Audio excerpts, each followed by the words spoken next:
That's right. Let's talk about it now with Frank Luntz. He's a pollster and a communication strategist. And I wonder, Frank, what you think about the fact that we haven't really seen Trump out there stumping for Republicans so much this primary cycle. Is that sort of a missed opportunity? He's the most impactful political leader that I've seen in decades. When he made an endorsement in the Texas Senate race, it changed the outcome. And he made endorsements in Louisiana when he's done so in congressional races in places like Kentucky and California. It really does matter. So he doesn't have to be there. He is more seen, more heard, and more listened to than anyone in American politics. The president is also trying to sort of change the message because a lot of what he's been forced to talk about in recent weeks has been the war with Iran. Today, as he landed in Reading, Pennsylvania, he was talking about manufacturing and the U.S. economy. What message do you expect to hear from him on the stump? Typically, Trump kind of floats through a number of different subjects. Do you think he'll be focused more on the economy? Affordability, affordability, affordability, affordability. It's all that matters. In the end, people aren't concerned about their jobs. They feel relatively secure. They're not concerned about their retirements right now. It's can they afford gas, which you've seen prices have gone down. Can they afford food? Can they afford health care and their housing? Farmers have also been a constituency that he appears here recently to be speaking to.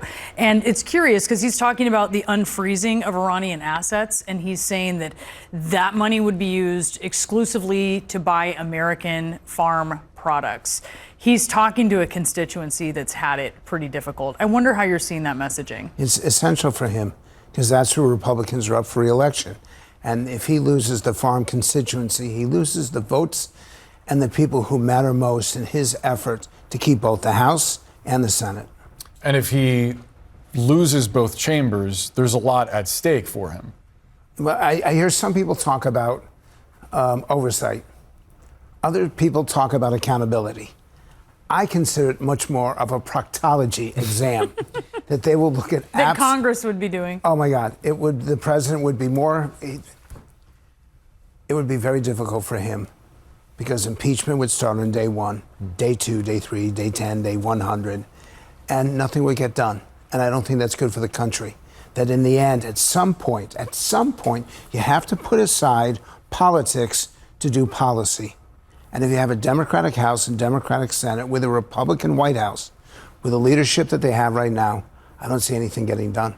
So he should obviously be paying a lot of attention to the Senate side of things, especially here, as there may be more up in the air with that, a bit more of a jump ball. There are specific Senate races, and the three that I'm watching the most are Maine, because you got a moderate Republican against a very progressive Democrat, Iowa, which would not have been up in play if Joni Ernst had run for re-election, and now it is up for grabs, and Ohio, where the Republican incumbent was not elected initially, and we have a former Democratic senator running. Those 3 states are the states I'm going to be watching over the next 150 days to see which way the winds are blowing. Notably, in 2 of the states you mentioned, there are very different candidates on the Democratic side.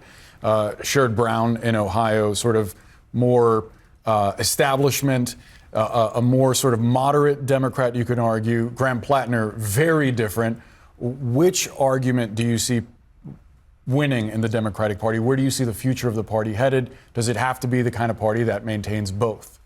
It needs to be the kind of party where the public can look to them and say, I can imagine them governing.